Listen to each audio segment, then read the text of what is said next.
Hi there, it's Brandy from astrology.ca, and this is Ask an Astrologer. Today I'm looking at a chart from one of the Twitter followers, and she asked, am I compatible with my boyfriend? And she's provided her birth data, not his, but what she's told me about him is that he's a Capricorn, and in her chart, she's a Libra. Now, Capricorn isn't traditionally considered compatible with Libra, but being a Libra myself, I know that that's not always the case. On an individual basis, if you have other aspects in your chart, you may find that Capricorn works very well for you. In my case, I have 5 friends at least who are Capricorns, and they're up there in my kind of top 10 as the people that I'm most compatible with, that I find the most intellectually stimulating, that I find trigger me in a positive way.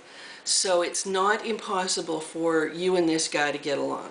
And you've said that his sun and moon are opposed. I think the biggest challenge for you then might be mother-in-law issues. And you've got to remember, you know, an old saying of mine is when you marry somebody, you marry their family. And if you're not getting along with her already, that's a pretty good clue, of one of the clues of where the stress is likely to come from in the relationship.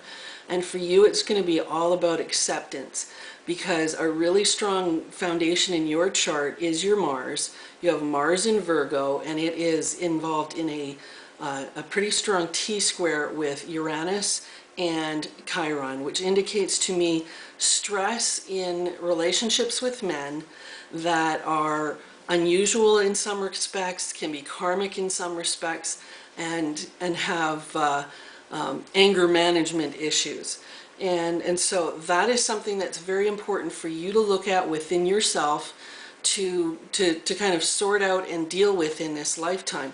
And there are 2 ways you can go about doing that. You can go out and find angry guys, or you can deal with whatever stresses are going on within your heart and soul. And I think the latter approach is better. And I highly recommend a class called Livestream. You guys will hear this from me a lot because I've gone to Livestream myself to deal with a lot of my stuff. And there has been no better class, no better method for getting to the heart of however we're getting in our own way than this little class called Livestream. And I'll leave a link for you in the written portion of the reading.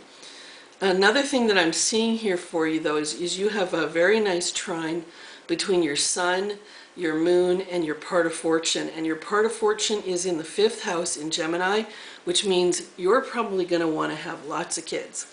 And my only recommendation for you is to be really careful about who you choose to be a partner, to be really clear on your motivations and your desires for the future, because whoever you choose for a dad is next to you going to be the most important thing in your kid's life. And you know, I know what you're thinking. Thank you, Captain Obvious, but a lot of people don't consider that. And in your particular case, I feel like you do need somebody grounded and stable, and Capricorn provides that. And if he is a calm influence on you, then go with what you know about him and don't worry about your astrological chart.